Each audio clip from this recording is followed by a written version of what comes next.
Bon, je vais rester assis. Donc je vais vous présenter de manière concise notre invité, Francis Wurst. Alors, il a une expérience de 30 ans en tant que député européen. Il a aussi présidé le groupe de gauche au Parlement européen. Il a présidé le comité de soutien à la liste du Front de gauche en 2010. Et il est également très impliqué pour la reconnaissance de l'État de Palestine. Il est aussi en faveur du cessez-le-feu contre la bande de Gaza et aussi en défaveur des accords entre l'Union européenne et Israël qui les enrichissent en partie ou les fournissent aussi en armement, si je ne me trompe pas. Voilà. Pas l'Union européenne, c'est des pays qui vendent les armes. L'Union européenne, non. C'est pas l'Union en tant que telle. Oui, c'est les pays de l'Union européenne qui fournissent, entre autres, en équipement, en pièces ou en armes. Et aussi une forte mobilisation sur le droit international et le soutien aux mobilisations pacifiques. Si. C'est bon. Bien, bonjour. Je suis vraiment désolé de vous avoir fait très involontairement attendre, parce que moi j'ai attendu dans la gare de Strasbourg, le train a été supprimé et le suivant a eu 10 minutes, puis 20 minutes, puis 25 minutes de retard. Ça ne doit pas être la première fois que ça vous arrive, sauf que c'était dans la canicule, c'était pas très agréable. Je vous félicite pour votre patience. Alors, je pensais pouvoir commencer cette introduction par une bonne nouvelle, mais je vous la donne quand même. Vous l'avez peut-être vu dans la presse, il y a eu en Allemagne un certain nombre de personnalités du Parti social-démocrate, du SPD, et qui s'élèvent contre la politique de course aux armements du nouveau gouvernement allemand. Le chancelier chrétien-démocrate de la droite de la démocratie chrétienne allemande. Et donc il y a un grand nombre de personnalités qui s'élèvent contre cette politique et contre la politique de militarisation des relations internationales. Et ce qui est vraiment, je pense, une bonne nouvelle, d'autant qu'il y a un congrès prochain du SPD, et on espère que ces hommes et ces femmes auront une certaine écoute de la part des délégués à ce congrès. On verra. Je voulais évoquer ça en entrée, et puis il y a eu ce cataclysme dont vous avez dû entendre parler, cette attaque militaire d'Israël contre l'Iran, qui est, je dois dire, une aventure aux conséquences incalculables. Ce qu'on redoutait depuis un moment, puisque Netanyahou en parlait, mais là c'est fait. Enfin, c'est pas fait. Ça a commencé. Il y a eu donc 200 chasseurs bombardiers ce matin, ou cette nuit, et puis il y a maintenant, je viens de lire en arrivant, de nombreuses explosions à Téhéran et ailleurs. Et certains spécialistes disent que l'Israël a l'intention de continuer les raids pendant une semaine. Ça veut dire que c'est un désastre. C'est un désastre, je vais évoquer les conséquences redoutées. Et avant ça, je vais dire que le gouvernement français, plus précisément le président de la République, Emmanuel Macron, n'a rien trouvé d'autre à dire qu'Israël a le droit de se défendre. C'est honteux. Un droit de se défendre, d'autant qu'en l'occurrence, elle ne se défend pas, elle attaque unilatéralement et d'une façon extrêmement provocatrice. Je dis tout de suite que je n'ai pas une once de sympathie pour le régime iranien, ce n'est pas le sujet. Et je suis aussi absolument contre la prolifération nucléaire, je ne suis pas pour que l'Iran ait la bombe atomique. Mais il y avait des négociations en cours, en ce moment même, et pas par n'importe qui, par Trump. Trump lui-même négociait avec l'Iran. La prochaine réunion devait avoir lieu après-demain, dimanche. Évidemment que tout ça s'est torpillé. Et souvenons-nous, en 2015, il y a 10 ans, ça va faire dans 3 semaines, ça fera exactement 10 ans, qu'il y avait un accord exemplaire sur le désarmement, pas le désarmement, sur le désarmement nucléaire. Avec l'Iran, l'Iran était d'accord pour arrêter tout programme d'enrichissement de l'uranium au-delà du seuil nécessaire pour avoir des centrales nucléaires. Ça, c'est leur choix, ça ne nous regarde pas. Mais au-delà, ils avaient accepté d'arrêter. Et il y a eu 4 visites de l'Agence internationale de l'énergie atomique qui a confirmé qu'ils respectaient l'engagement pris. Et l'accord avait été signé, négocié et signé par les 5 membres permanents du Conseil de sécurité. Excusez du peu, il y avait les États-Unis, la Chine, la Russie, la Grande-Bretagne, la France, l'Allemagne s'était ajoutée, et ensuite c'est passé au Conseil de sécurité à l'unanimité, et l'Union européenne en tant que telle a également soutenu. C'était un accord exemplaire. Dès que Trump a été élu la première fois, en 2018, il a cassé l'accord, et en disant je ne vais pas négocier, ça ne m'intéresse, ça ne me concerne pas, et en imposant des sanctions non seulement contre l'Iran, mais contre tout pays qui fait du commerce avec l'Iran. Ce qui fait que toutes les entreprises françaises, Renault, Peugeot, les grandes entreprises, se sont toutes retirées. Et il y avait des sanctions qui ont été de nouveau ajoutées aux autres, et donc l'Iran a repris l'enrichissement de l'uranium. Bon. Maintenant, il y avait de nouvelles négociations qui étaient en cours et qui sont une fois de plus torpillées, cette fois par Israël. Donc, quel est le but de cette aventure? Officiellement, c'est empêcher la fabrication d'une bombe atomique, mais encore une fois, si c'était ça le but, il était tout à fait possible d'attendre la fin des négociations et de réitérer ce qui s'était fait en 2015, de le réitérer, puisque les négociations étaient en cours. Donc il y a un autre but. Et l'autre but, vraisemblablement, est de tenter par la force de faire sauter le régime. Encore une fois, c'est un régime affreux, mais ce n'est pas à Israël de changer le régime d'un pays.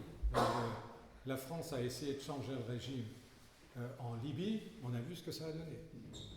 Ça a développé le terrorisme et le chaos, mais certainement pas le progrès de la démocratie. Donc, et les États-Unis ont fait la même chose en Irak, on a vu ce que c'est devenu. Donc,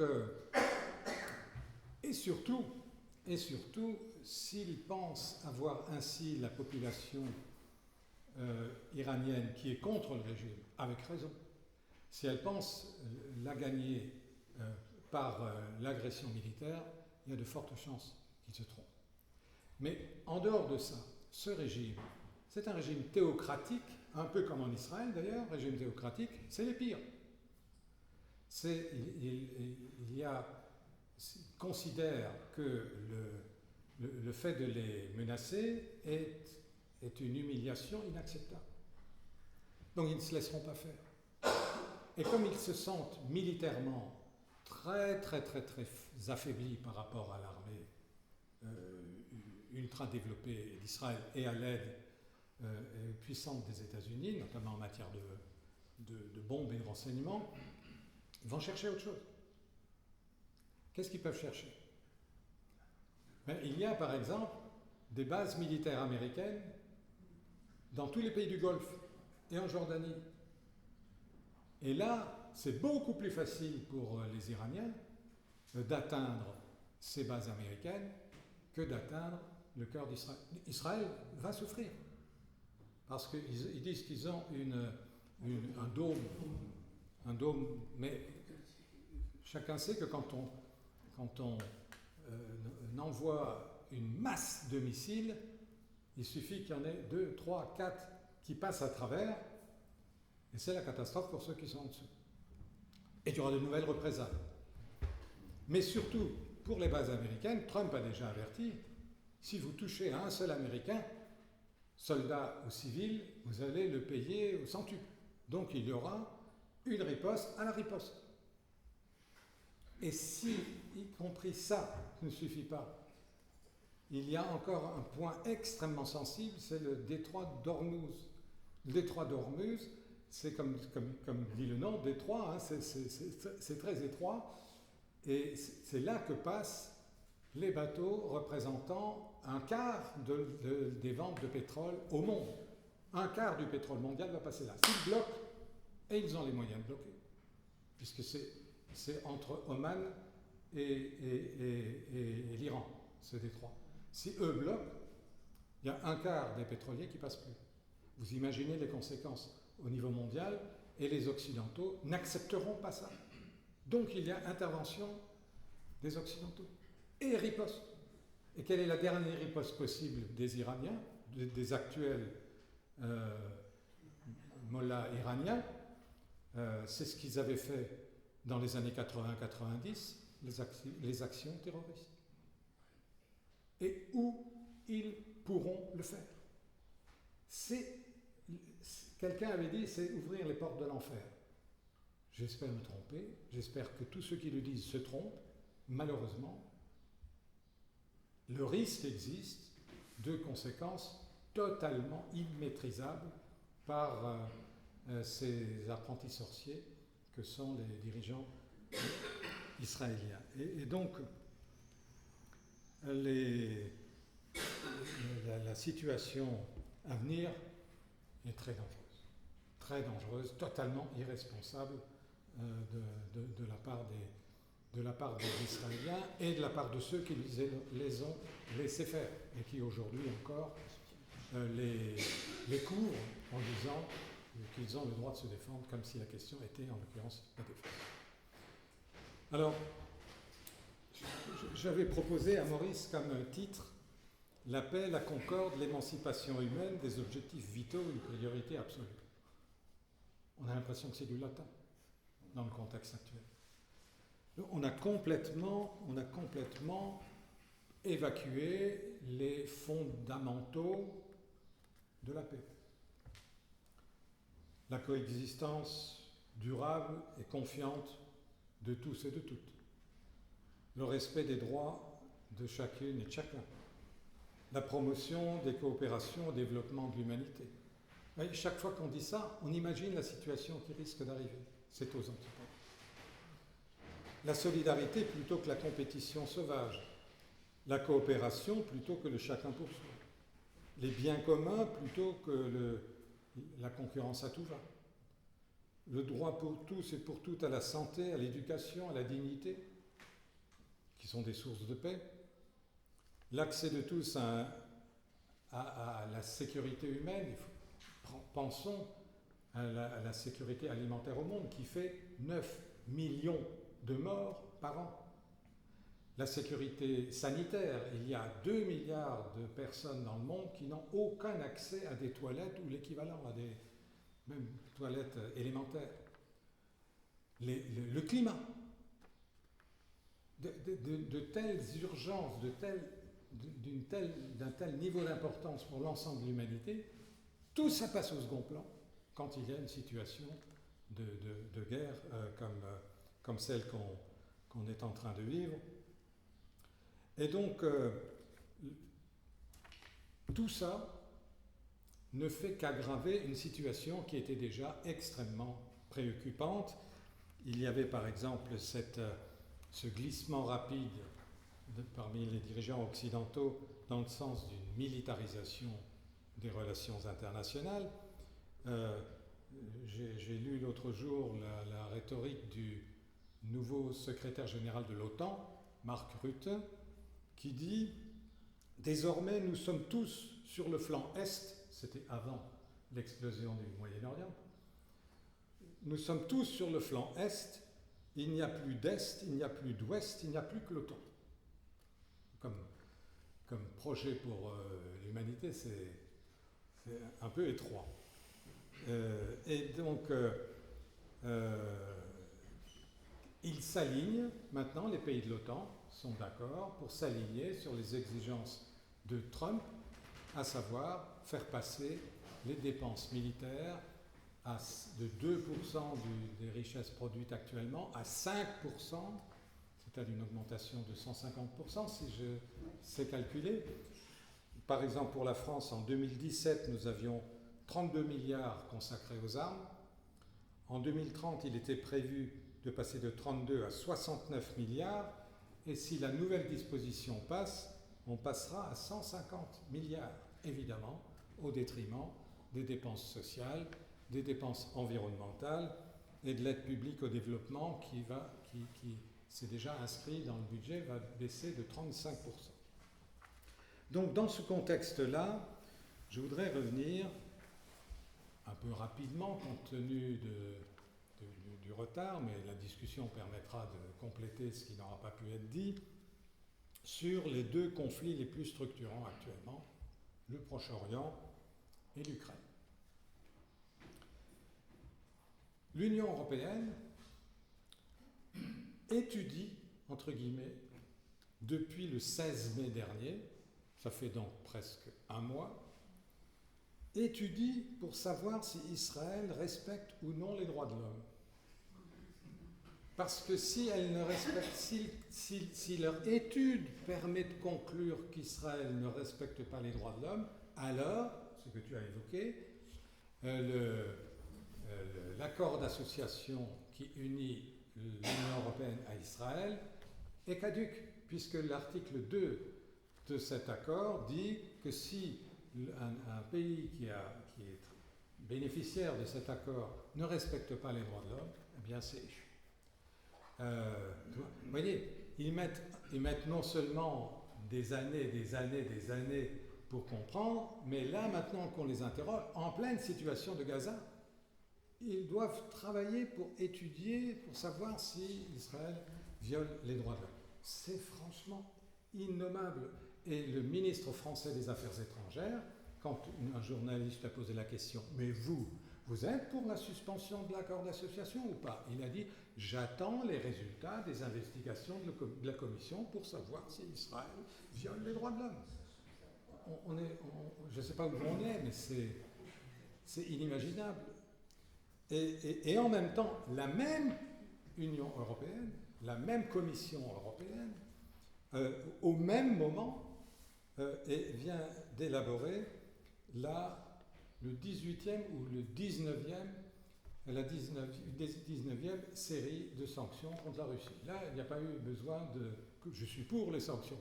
Mais vous voyez, ce deux poids, deux mesures effarant, s'interroger alors que c'est un pays qui occupe, qui exploite, qui bombarde, qui détruit Gaza, qui est accusé de commettre un génocide, dont les deux principaux dirigeants ont eu droit à un mandat d'arrêt de la Cour pénale internationale, et ils s'interrogent pour savoir s'il y a violation des droits de l'homme. Et en revanche, de l'autre côté, ils en sont au 18e ou au 19e round de sanctions. Et donc, maintenant, je vais m'arrêter sur chacun de ces deux conflits. D'abord, Israël-Palestine. Il se trouve que je connais les territoires palestiniens depuis 1986. J'ai été très nombreuses fois. Malheureusement, je dois dire que chaque fois que j'y retourne, c'est pire que la fois précédente. Là, c'est pas possible d'aller à Gaza, mais chaque fois, c'était le cas. Moi, j'ai connu Gaza quand c'était complètement occupé. Tout au début, c'était occupé, pas détruit, mais occupé. Et je l'ai connu ensuite quand Yasser Arafat a pu revenir et s'installer.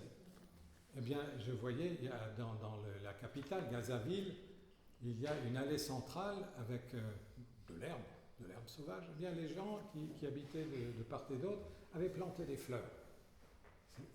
On sentait qu'il y avait l'espoir d'un changement véritable, et maintenant, il n'y a pas que Gaza qui est détruit. En Cisjordanie, c'est-à-dire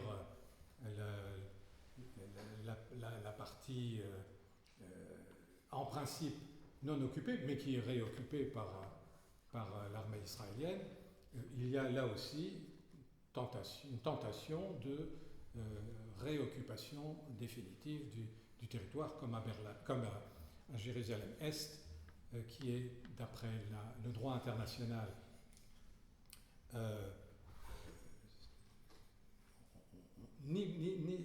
tout Jérusalem ne doit être réglé que par un règlement de paix global. Et en attendant, aucun État n'a le droit de s'approprier Jérusalem. Or, Israël en a fait sa capitale, à l'ouest, et elle a en plus annexé l'est, qui serait normalement la future capitale d'un État de Palestine. Donc, on savait depuis longtemps ce que faisait Israël dans les territoires palestiniens, depuis 80 ans. Et puis la fameuse Nakba, la catastrophe avec les Palestiniens chassés de leur village ou de leur ville et qui ont dû se réfugier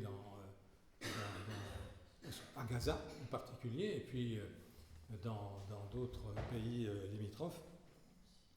On savait tout ça, et puis il y a eu le massacre du 7 octobre. Moi, je vais être très très clair, le massacre du 7 octobre, pour moi, c'est un acte terroriste qualifié, et tout à fait caractéristique. Je l'ai condamné sans aucune réserve. Moi, j'avais dit à ceux qui disaient « tu vas trop loin », j'avais dit « je suis strasbourgeois ». Je me souviens qu'en 2015, il y a eu un attentat qu'on a appelé terroriste, il y avait 5 morts. Là, il y en a 1200, vous ne pouvez pas dire que ce n'est pas un acte terroriste. Donc, condamnation absolue. Mais, comme l'a dit, pas moi, le président de la Commission des Affaires étrangères de l'Assemblée nationale, qui est un homme de droite, mais qui sur ce plan-là a été courageux, il a dit ce qui s'est passé le 7 octobre n'a aucune excuse, mais elle a des causes. Et c'est exactement ce que je pense. Le problème israélo-palestinien n'a pas commencé le 7 octobre, il a commencé en 1948 et s'est aggravé en 1967 et il s'est encore aggravé avec le blocus de Gaza il y a 17 ans. Et donc, quand on martyrise les gens comme ça a été fait, ben, ils se radicalisent. Voilà pourquoi c'est absurde, y compris du point de vue des intérêts des Israéliens, absurde de martyriser les Palestiniens. Et maintenant, aujourd'hui, comment peut-on caractériser la politique d'Israël à Gaza ? Il multiplie les entraves à l'acheminement de l'aide humanitaire. Personne ne peut contester ça. Tout le monde le reconnaît. Ils organisent les déplacements forcés de la population et ils détruisent systématiquement tout ce qui est nécessaire à la vie.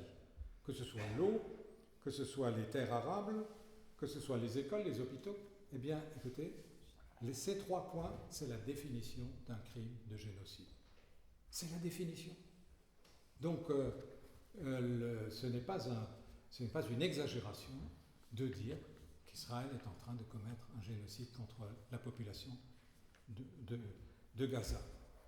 Alors, il y avait l'autre jour à la télévision, à l'émission, la chaîne, c'est la chaîne parlementaire, et l'émission s'appelle Débat Doc.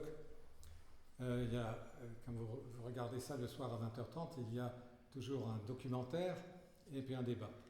Eh bien, le dernier documentaire et le débat, c'était sur Sabra et Shatila. Sabra et Shatila sont 2 camps de réfugiés palestiniens au Liban, où les forces les plus réactionnaires du Liban, mais avec le concours des soldats israéliens qui étaient en train d'occuper l'ouest de Beyrouth, ils ont commis un massacre absolument épouvantable.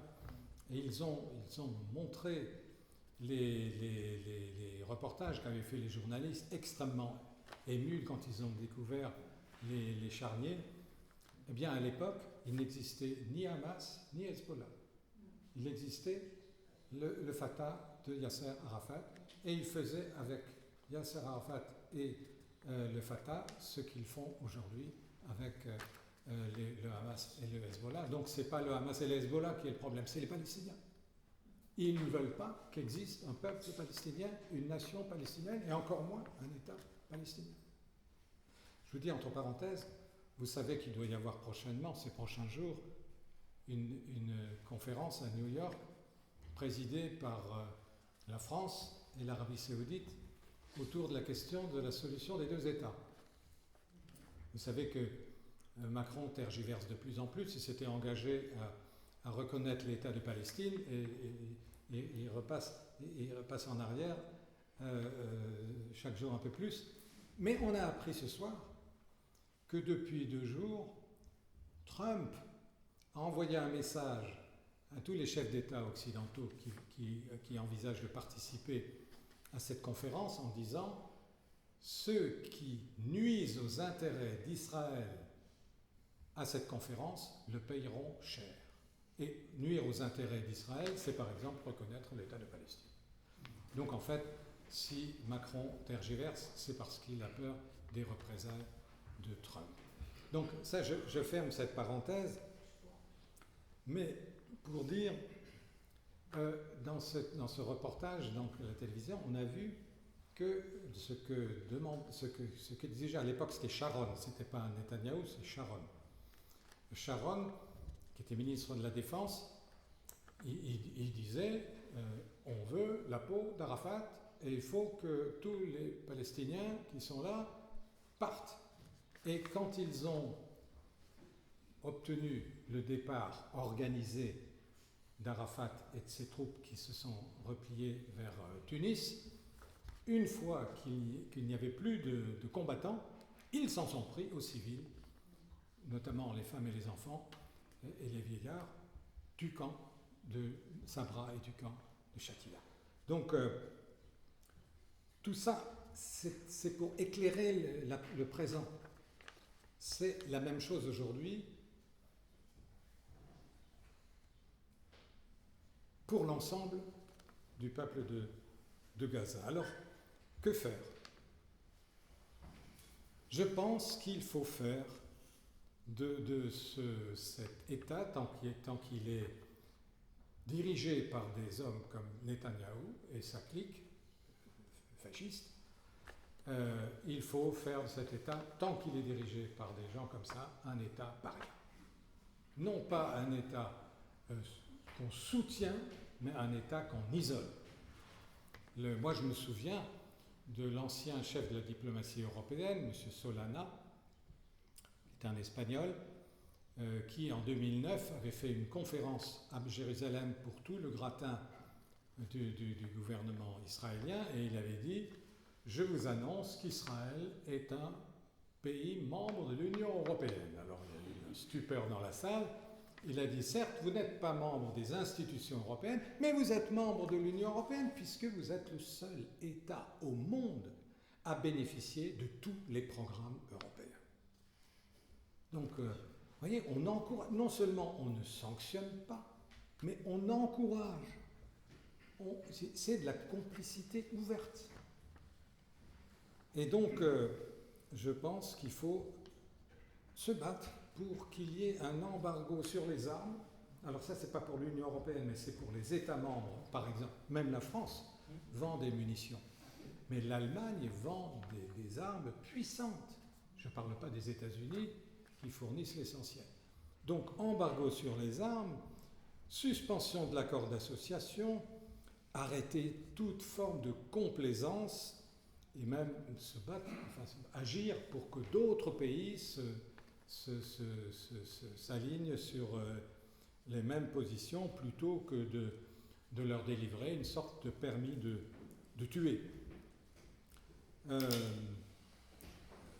Et puis, alors ça c'est pas moi qui le propose, mais je suis d'accord avec cette proposition, c'est la représentante des Nations Unies chargée de suivre la question des territoires palestiniens, qui s'appelle Francesca Albanese, elle est assez connue, qui dit il faut déployer une force de protection des Palestiniens venant de pays, non pas des pays amis d'Israël, mais des pays amis des Palestiniens. Uniquement dans les territoires palestiniens, on ne parle pas d'Israël. On respecte la souveraineté d'Israël, mais leur faire respecter la souveraineté palestinienne. Alors, il y a quelqu'un d'autre, je cite exprès des gens qui ne sont pas de mon bord politique, par exemple,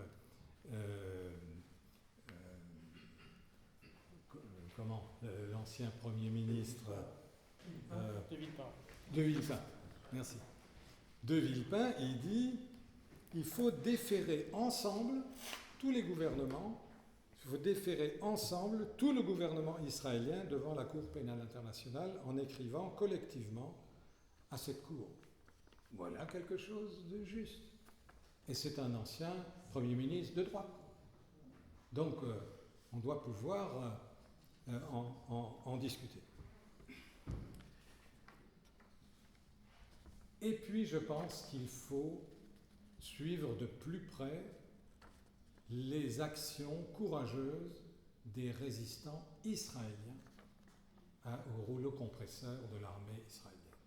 Il y a plus de choses qu'on ne pense. Il y a eu récemment une grande réunion à Jérusalem qu'ils ont appelée Sommet populaire pour la paix, où il y avait 160 organisations israéliennes et palestiniennes ensemble, et avec des milliers de participants, pour la paix, pour une paix juste et durable avec les Palestiniens. Et puis il y a ce phénomène des réservistes. Vous savez que Netanyahou a convoqué des dizaines de milliers de réservistes pour compléter l'armée régulière.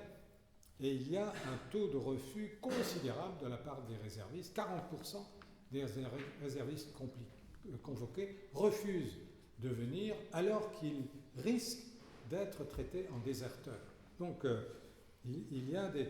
Et puis il y a des choses dans la presse israélienne. Certains journaux israéliens sont très courageux. Le Haaretz, par exemple, publie des lettres émouvantes de jeunes soldats israéliens qui décrivent ce que leur commandant les oblige à faire et qui s'en plaignent de façon extrêmement émouvante. Là, je vous lis un engagé qui était au départ engagé volontaire. Après le 7 octobre, il voulait s'engager. Et puis ensuite, il dit aujourd'hui, dans le Haaretz, il dit « Je ressens un sentiment de culpabilité, un profond sentiment de responsabilité. Je demande à me retirer de la réserve. Je ne porterai plus jamais d'uniforme sous ce gouvernement. Je n'ai plus aucune confiance dans les dirigeants d'Israël. » Et il ajoute, non, c'est un autre qui ajoute, « Il y a eu un point de bascule pour moi quand mon commandant nous a demandé de mettre le feu à une maison à Gaza, d'où on venait de sortir. Et quand il a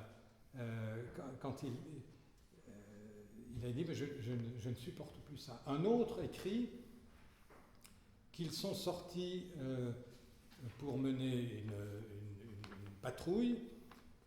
Il dit, là où on était, il n'y avait plus personne, il y avait juste un enfant, un petit garçon qui jouait par terre, et mon commandant y est allé et lui a brisé les os des bras et des jambes. Et le jeune soldat écrit dans Haaretz, on était sidérés, et on a demandé au commandant, mais pourquoi vous faites ça? Et il a dit, il faut les tuer tant qu'ils sont petits. Et alors lui écrit dans Haaretz, un jeune soldat israélien, nous étions les nazis et eux les juifs. C'est ça qu'il a ressenti. Donc, et puis il y a beaucoup d'autres exemples. Il y a par exemple 1000 pilotes et aviateurs de réserve qui ont lancé un appel en disant la guerre sert principalement les intérêts politiques et personnels et non pas des intérêts de la sécurité d'Israël. Et il y a des centaines de réservistes de la marine, des unités d'élite, une centaine d'anciens élèves du prestigieux Collège de sécurité nationale qui disent que ce n'est pas acceptable et qu'il ne faut plus le faire. Il faut faire connaître ça. Ça libère des gens qu'on accuse d'être antisémites quand ils prennent position contre la politique israélienne actuelle. Et il y a un sondage d'une télévision israélienne qui s'appelle Channel 12, selon lequel 70% de la population israélienne est favorable à la fin de la guerre en échange d'un accord sur la libération des otages. Il y a aussi un ancien ministre de la Défense d'Israël, un ancien ministre de la Défense d'Israël qui s'appelle Moshe Ayon, qui accuse le chef d'état-major actuel de cautionner, je cite, de cautionner les crimes de guerre. Il y a en France même la femme rabbin, la rabbine Orviller, qui dit « Israël s'égare dans une déroute politique et une faillite morale ». Tout ça, c'est des leviers dont nous devrons, je pense, nous saisir davantage pour libérer les gens qui en ont gros sur le cœur et qui n'osent pas le dire, pour qu'ils le disent. Il faut isoler ce gouvernement et ceux qui volent à son scoop. Ça, c'est sûr. Le premier des grands conflits actuels, le Proche-Orient. Maintenant, il y a l'autre conflit qui est également sans précédent depuis la Deuxième Guerre mondiale, c'est l'Ukraine. La guerre russo-ukrainienne, horrible, suite à ce qu'il faut bien appeler l'agression de l'armée russe, avec une conduite de la guerre particulièrement cruelle, puisqu'elle touche beaucoup de civils. Il y a cette déportation des enfants, qui est quelque chose d'inimaginable. Donc il y a une responsabilité écrasante de Poutine dans cette tragédie, que je trouve d'autant plus condamnable de la part de Poutine que la Russie était signataire de ce qu'on appelle l'accord de Budapest et qui s'engageait, non, c'était pas Poutine, mais c'était la Russie qui avait signé, c'était Helsinki encore qui avait signé ça, qui s'engageait, si l'Ukraine renonçait aux armes nucléaires soviétiques qui reviendraient donc entièrement à la Russie, donc il n'y en avait plus en Ukraine, ce que l'Ukraine à l'époque avait accepté, c'était en 1994 me semble-t-il, et en retour la Russie s'engageait à protéger l'indépendance et la sécurité de l'Ukraine. C'est encore plus impardonnable de lui faire encore la guerre. Donc pour moi c'est très clair, la responsabilité de la Russie est écrasante. Est-ce que ça veut dire que les Occidentaux n'ont pas de responsabilité? Je ne le pense pas. Je pense que les Occidentaux ont une responsabilité et qu'on n'en parle pas. Moi je vais en parler. Il y a une responsabilité historique, je vais en dire un mot, et puis il y a une responsabilité actuelle. Historique d'abord. Quand l'Union soviétique est tombée, 1991, ça a été interprété par les États-Unis. Le président Bush père avait dit dans un discours en 1992, discours sur l'état de l'Union au Parlement, il avait dit, grâce à Dieu, nous avons gagné la guerre froide, et donc maintenant, le monde entier reconnaît qu'il n'y a qu'une seule puissance, c'est nous.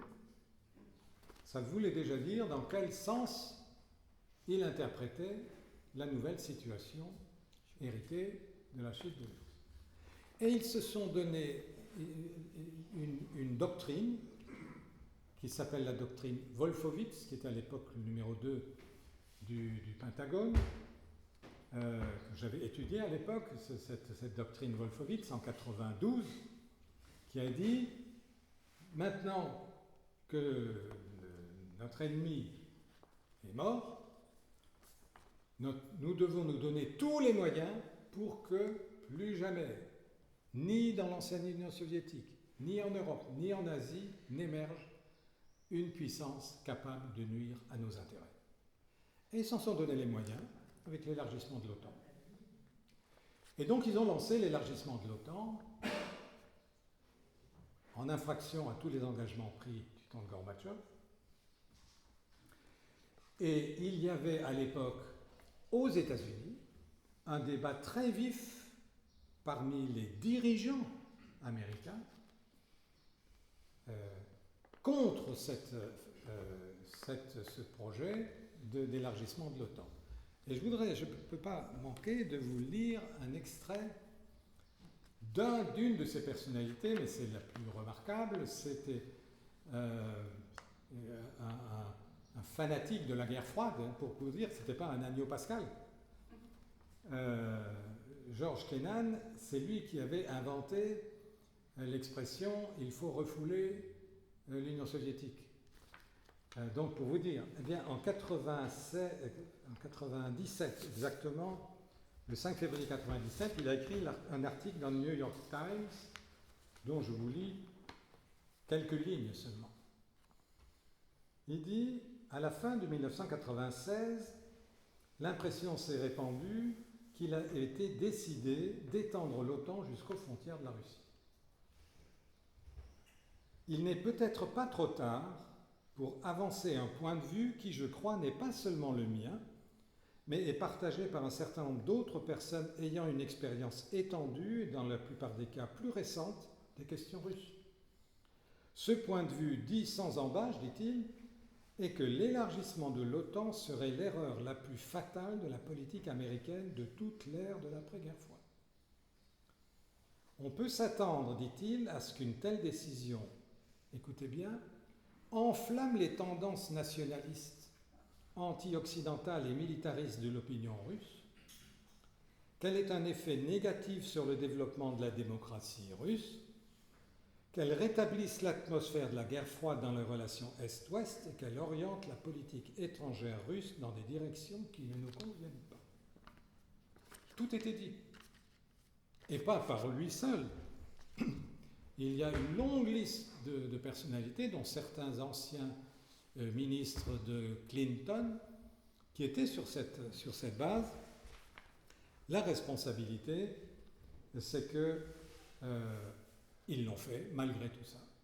Ils l'ont fait pousser de plus en plus, alors qu'en 2001, quand il venait d'être élu ou nommé président de la Russie, Yeltsin, en 2001, en 2000 déjà, en 2000, il a reçu Jospin et Védrine. C'est Védrine qui l'a rendu public ce que je vais dire, Védrine, ministre des Affaires étrangères.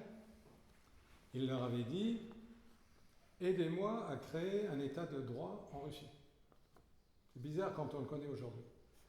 Et en 2001, il a rendu visite au Bundestag allemand, le Parlement allemand, où il a fait un discours où il a dit « Nous voulons coopérer avec l'Union européenne et les États-Unis, avec toute une série de propositions. » Il a été ovationné par tout le Parlement allemand, même la CDU, pour vous dire, 2001. Qu'est-ce qui a fait qu'entre 2001 et 2022, il se soit rendu aussi violemment nationaliste et agressif? Précisément, le fait auquel tous les Russes sont très sensibles, de ce sentiment de l'encerclement par une force hostile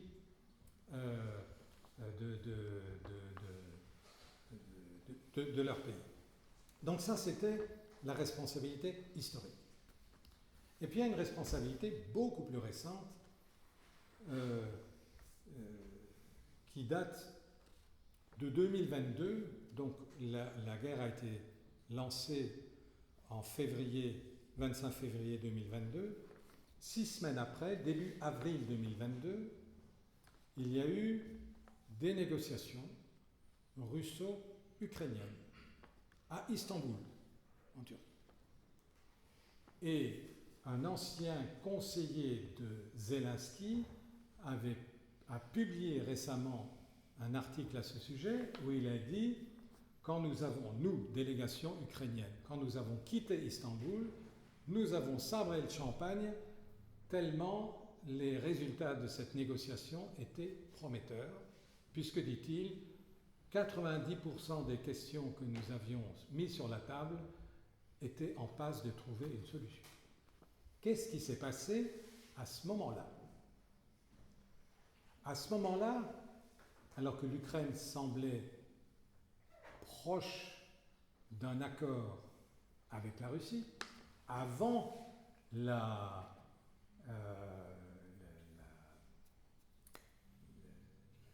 l'annexion des fameux oblasts ukrainien par la Russie.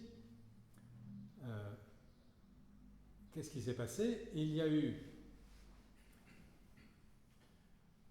il y a eu un débat au niveau des deux têtes américaines. D'une part, le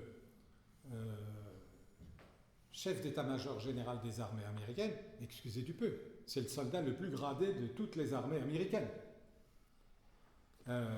Et d'autre part, le ministre de la Défense américain. Le premier, qui s'appelait le général Milley, qui est en retraite depuis avant l'arrivée de Trump. Il détestait Trump, et Trump le détestait, il a même promis de le mettre en prison. Il a pris sa retraite juste avant. Général Milley avait dit « Une solution politique à ce conflit est possible. Avec le retrait des Russes, il dit. C'est possible. » Et en revanche, le général Austin, qui était lui ministre de la Défense des États-Unis, était la tendance inverse. Il a, avec l'accord, j'imagine, de Biden, sinon on peut pas, c'est pas possible, il s'est précipité à Kiev en disant « Ne faites pas ça, pas d'accord, vous pouvez gagner cette guerre si on vous donne les armes et nous vous donnerons les armes. » Donc c'est une responsabilité énorme. C'était possible de trouver un accord politique, on a préféré la guerre, la continuation de la guerre, et donc l'accentuation de la guerre, et donc l'escalade. Alors comment agir là aussi? Évidemment qu'il faut tenter absolument, coûte que coûte, l'arrêt des combats. Manifestement, ni l'un ni l'autre n'y est prêt. Donc comment faire pression sur Poutine, puisque c'est lui l'agresseur, pour arrêter la guerre? Je pense, c'est ma conviction, mais je pense qu'il y a une carte à jouer que les dirigeants occidentaux se refusent absolument à jouer. C'est d'impliquer dans une recherche de solutions les grands pays qui travaillent avec la Russie, la Chine, l'Inde, le Brésil, l'Afrique du Sud, les grands pays de ce qu'on appelle le Sud global, qui parlent à la Russie, donc qui ont une influence, peuvent avoir une influence sur elle, mais qui sont contre la guerre. Pas parce qu'ils sont bons et que les autres sont mauvais, mais parce que ce n'est pas leur intérêt. La Chine est très gênée par cette guerre, l'Inde est très gênée par la guerre, l'Afrique du Sud aussi, parce que leurs intérêts passent sous la table. Donc de dire, on les associe pour qu'ils exercent une pression positive sur Poutine en disant « ne te soutiens pas si tu n'arrêtes pas », mais évidemment ça suppose deux choses. D'abord, l'arrêt des livraisons d'armes, parce que si vous continuez d'envoyer des armes et que vous dites à l'autre « mais il faut arrêter », il n'arrêtera pas, c'est pas les bisounours. Hein.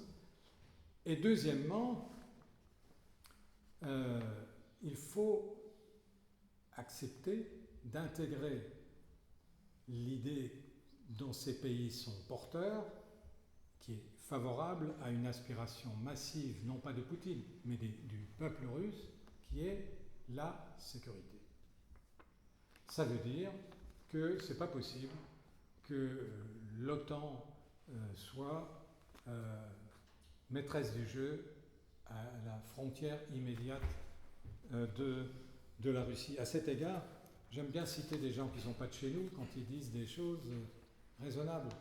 Gérard Haraud, je ne sais pas si vous le connaissez, c'est un ambassadeur de France très connu qui passe souvent à la télé, qui a été ambassadeur de France aux États-Unis, qui a été ambassadeur de France à l'ONU, Conseil de sécurité.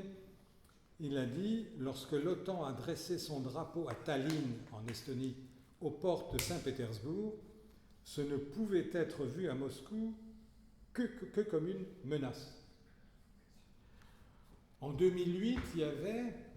Donc c'est jalonné comme ça. En 2008, exactement le 5 juin 2008, Medvedev, qui à l'époque était président de la Russie, est venu à Berlin faire un discours solennel à destination de toute l'Union européenne, dans lequel il dit « Nous sommes prêts à négocier avec vous, l'Union européenne, un traité pan-européen de sécurité. » Pan-européen, c'est-à-dire auquel sont associés tous les États du continent européen qui y sont d'accord, quel que soit leur régime.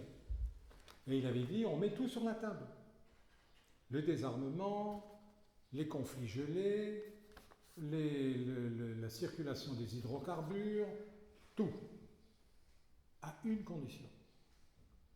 C'est que l'article 1 du traité, ce soit l'acceptation de l'indivisibilité de la sécurité. Sous-entendu, aucun État signataire ne prendrait pour sa sécurité une mesure qui mettrait en cause la sécurité d'un autre pays signataire.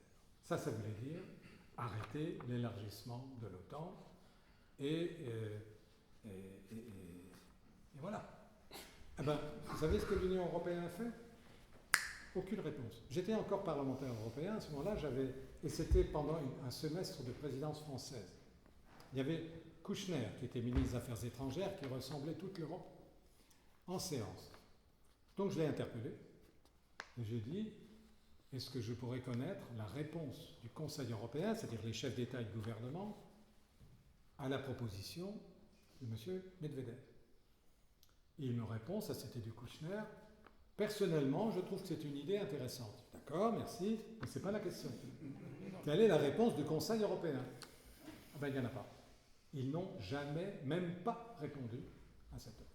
Donc j'étais allé voir un ministre des Affaires étrangères étranger, mais un vrai ministre, pour dire, est-ce que je pourrais savoir pourquoi vous ne répondez pas? Vous pourriez dire c'est du bluff et le prouver, ou je ne sais pas, ou mettre des conditions, mais vous ne répondez pas. Pourquoi? Et il m'a répondu, on n'allait quand même pas donner à Moscou un droit de veto sur les décisions de l'OTAN. Voilà. Donc c'est une fois de plus l'OTAN qui devrait normalement servir la sécurité, qui en l'occurrence a refusé l'accord pan-européen de sécurité, qui aurait peut-être, je ne sais pas, on ne peut pas le savoir, peut-être évité la guerre de 2022. Voilà, donc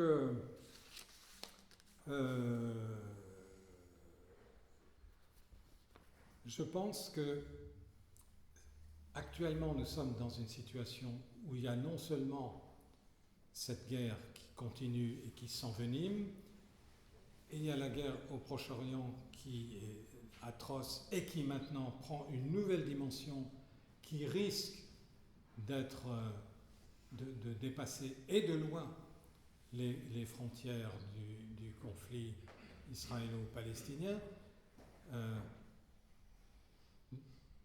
Dans ce contexte, il y a l'Europe qui fait cette course aux armements complètement folle. Il faut qu'on réagisse. Si tu veux la paix, prépare la paix. Et non pas si tu veux la paix, prépare la guerre. Actuellement, tout est guerre. Tout est guerre. Donc, c'est ça, en quelque sorte, l'appel que je voulais lancer par cette introduction. Merci.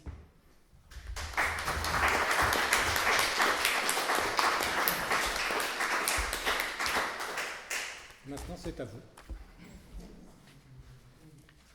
C'est toi qui fais la séance.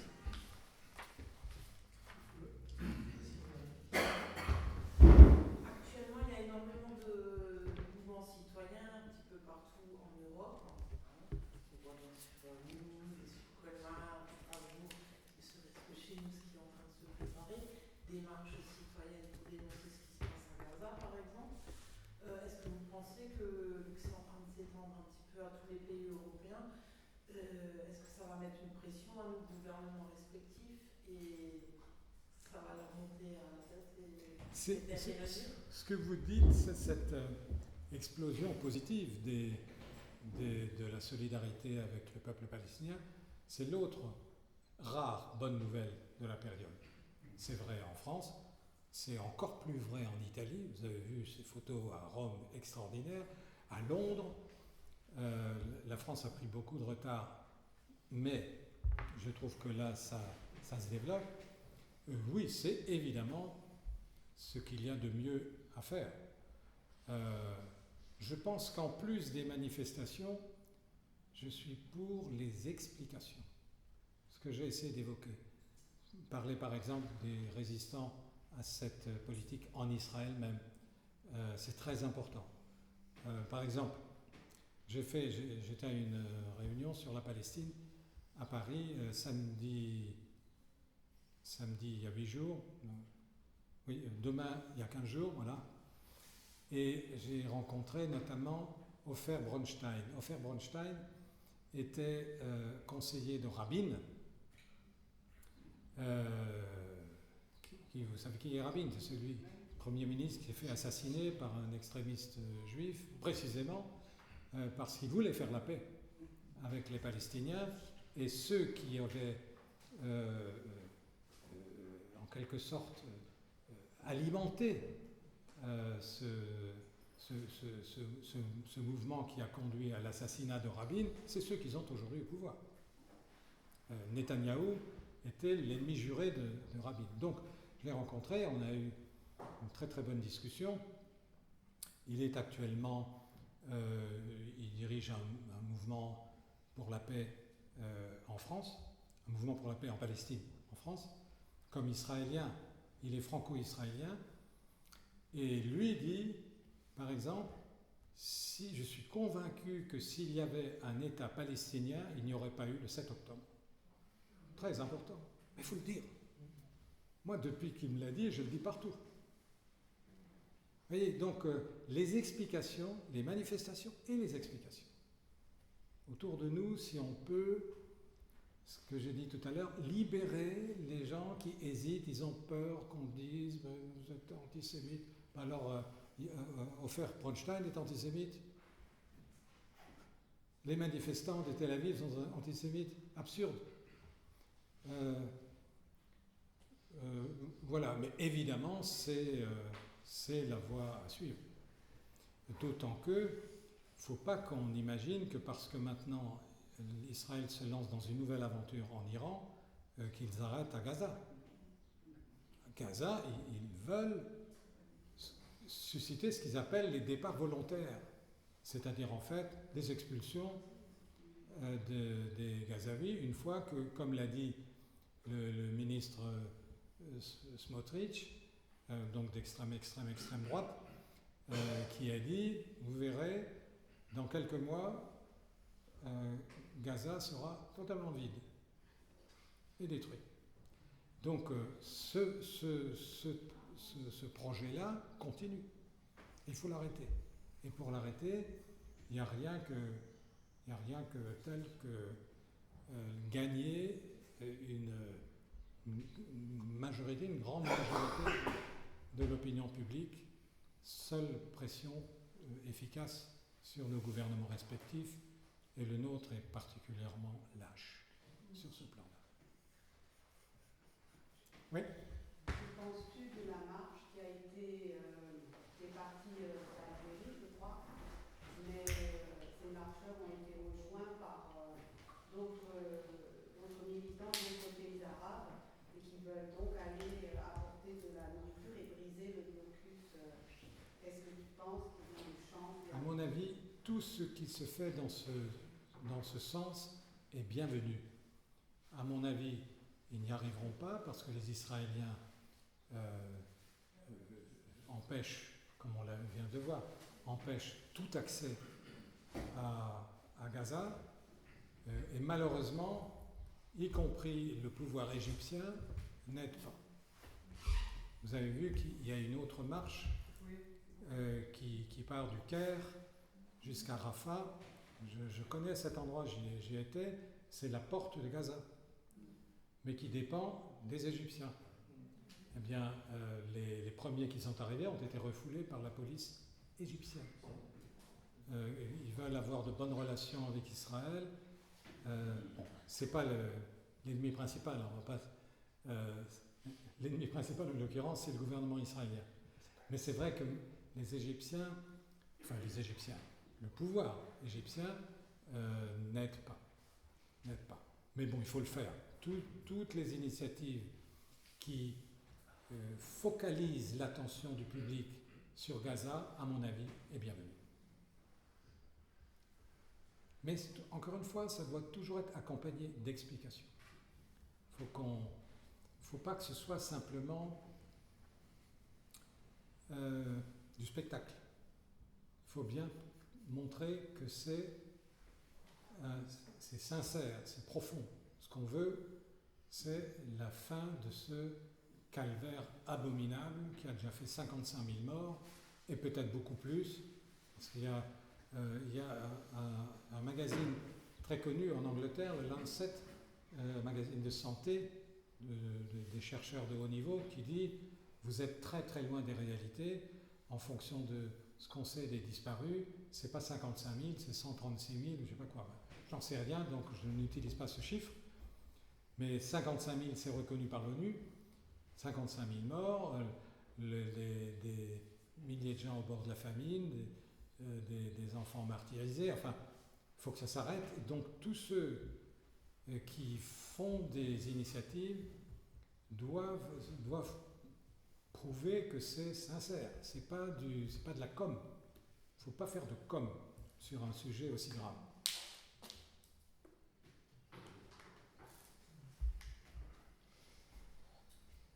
Vous pouvez aussi donner votre avis, y compris si ce n'est pas le même que le mien. Surtout d'ailleurs, si ce n'est pas le même que le mien, vous n'êtes pas obligé de poser des questions, faire des remarques. Oui. Tu veux dire que la flottille, c'était de la com? Ben, écoutez, j'ai un peu pensé à ça quand je l'ai dit, mais je ne leur jette pas la pierre. Parce que, en même temps, ça a fait tilt chez beaucoup de gens, notamment des jeunes, donc ça contribue à la mobilisation, donc ça c'est le bon côté.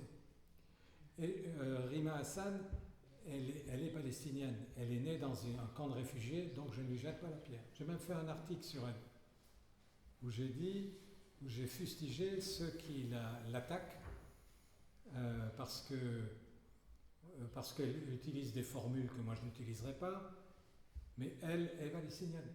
Elle est née elle a vu ce que c'est, donc elle a une sensibilité de palestinienne. Donc je ne lui jette pas la pierre. Ce qui parfois est fait autour de cette flottille, c'est un peu de la com. Mais globalement, ça permet de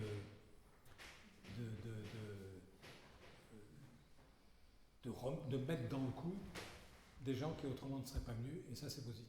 Et d'expliquer qu'il y a un blocus.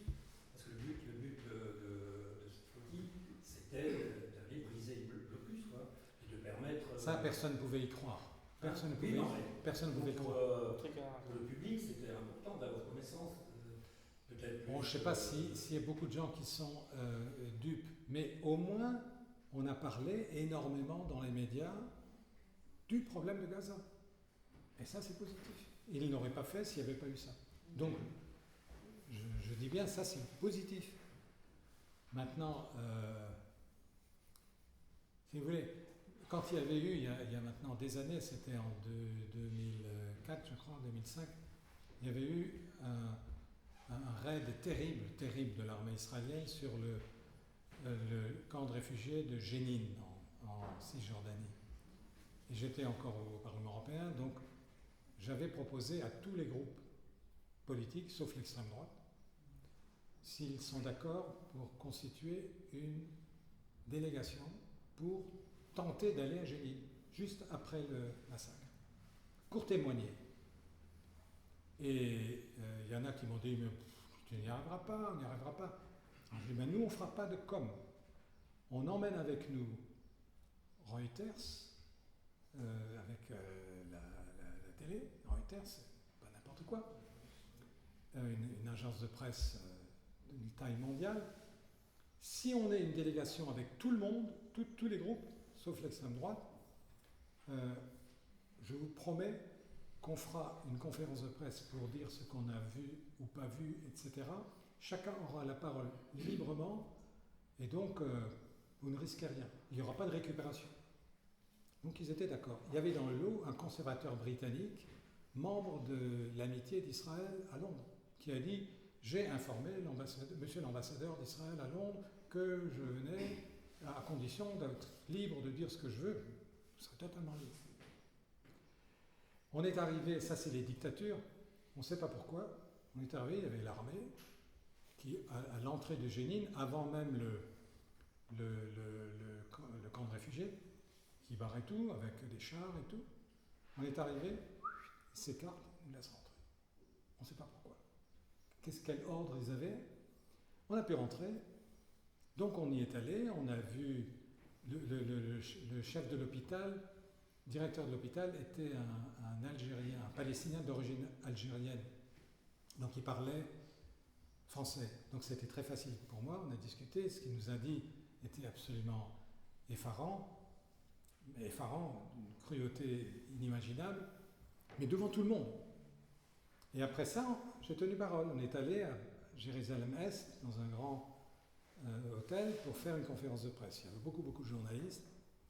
J'ai fait mon exposé, où j'ai dit ce que je pensais, mais en disant les autres vont pouvoir dire aussi. Et il y a le conservateur britannique qui demande la parole. Je me suis dit, bon, c'est correct. Donc je lui donne la parole et il dit, je n'ai pas un mot à ajouter ni à retirer à ce que vient de dire M. Wirtz. Ça, c'est formidable. Donc, mais à condition qu'on avait exclu d'emblée toute opération de récupération. On ne fait pas de com. Et c'était très pluriel. Très pluriel. Donc, voilà pourquoi j'ai des hésitations sur certains aspects de la flottille, mais que globalement, je suis content du résultat. Oui? Je suis un peu gêné par ce qualificatif de com sur cette opération. D'abord, on parle beaucoup de Rima Hassan. C'était quand même une opération qui était montée par une douzaine de personnes, de 6, 7, 8 nationalités, je ne sais pas. On ne parle pas beaucoup des autres, vous voulez dire? Pardon? On ne parle pas beaucoup des autres. Oui, mais enfin, je veux dire, je pense qu'il y a une focalisation qui est très franco-française de la part de certains médias sur Madame Hassan, qui est quand même une femme qui est, je ne sais pas si elle est inculpée, mais en tout cas, on l'embête parce qu'on la taxe de personne qui fait de l'apologie du terrorisme. Je trouve que c'est un peu fort. Je suis d'accord avec vous. Pour une femme que je considère comme une militante, qui est partie là-bas avec tous ses camarades, les 12, qui a risqué sa vie. Il faut savoir qu'il y a déjà eu plusieurs flottilles qui sont intervenues, qui ont essayé En 2010, il y a eu des morts. Il y a eu la flottille en 2010, si je ne me trompe pas, qui était une grosse flottille avec un gros bateau, 700 personnes, ou quelque chose comme ça, où Israël a attaqué le bateau, il y a eu 10 morts. Oui. Bon, je veux dire, je ne sais pas s'il y a beaucoup de gens qui sont prêts à se retrouver dans des situations comme ça. Ouais, je pense que moi, j'admire les gens qui ont fait ça, paquet, mais toutes les personnes qui ont participé à ça, et je trouve que c'est dommage de parler de ce côté com.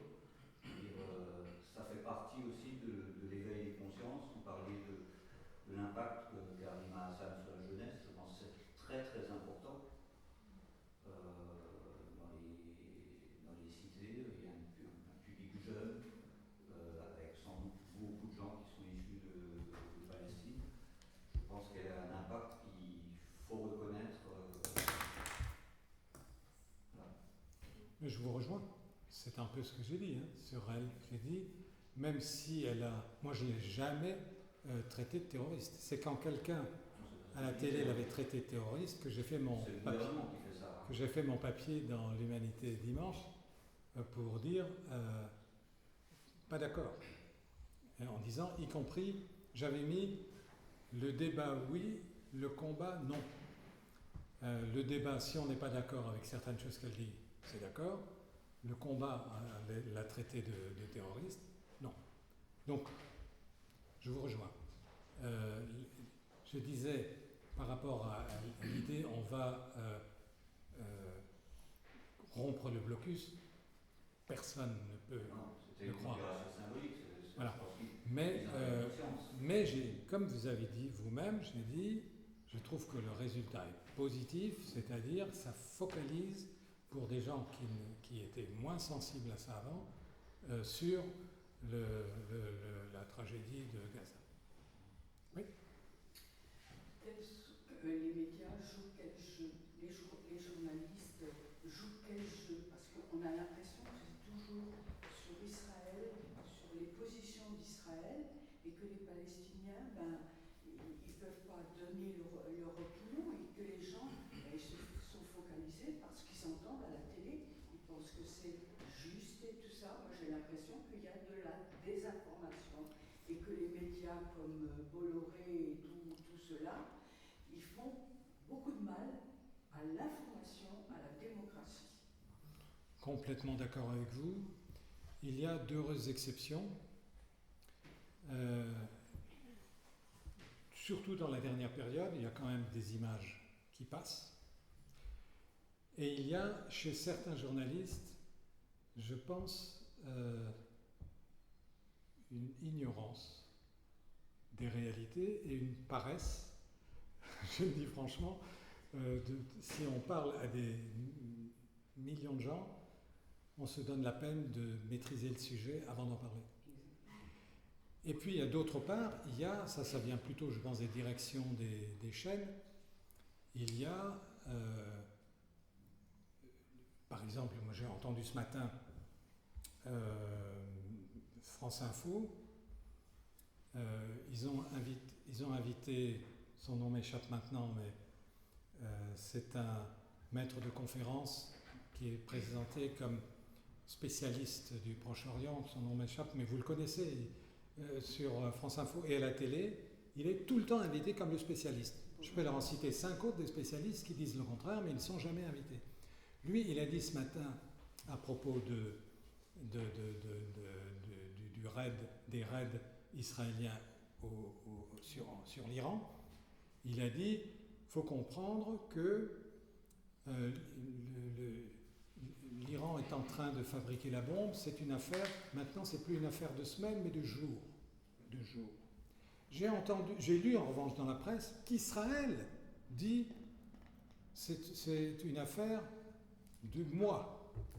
Donc il est plus israélien que les Israéliens.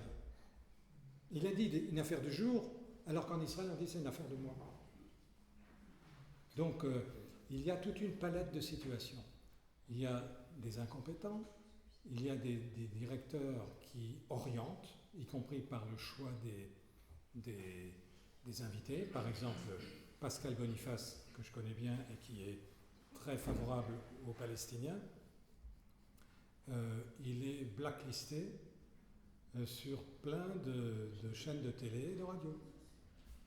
Au point que l'autre jour, il m'a raconté, il y a un journaliste de Radio France qui est venu l'interviewer et il dit « C'est votre initiative, vous avez l'accord de votre direction ?» Parce que je vous signale, je ne veux pas prendre le risque de vous faire licencier. Je suis blacklisté par votre journal, votre chaîne. Renseignez-vous d'abord avant de m'interviewer. Il a dit merci, il est parti, il s'est renseigné, il n'y a jamais eu de suite. Le gars a appris, lui il était honnête, il a appris par hasard, par Boniface, qu'en fait il n'avait pas le droit d'interviewer Boniface, qui est pourtant un spécialiste des questions, qui est entouré de chercheurs, qui connaît le sujet. Mais ça c'est grave. C'est tout à fait grave, mais ça, je pense que la masse des gens ne le sait peut-être pas, mais la télé et la radio étant une force, les rapports de force politique pèsent aussi, et je dirais même avant tout. Et en tant que parlementaire, comment agir sur ce genre de choses qui Le dénoncer.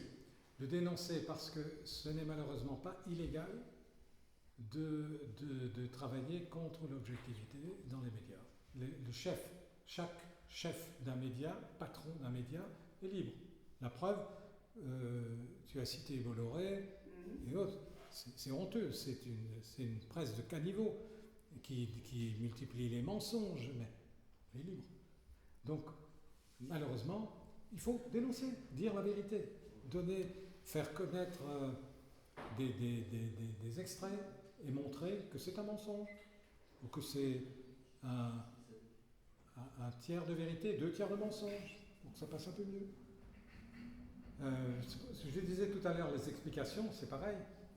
Il faut informer les gens pour qu'ils puissent exercer leur pouvoir de citoyen informé.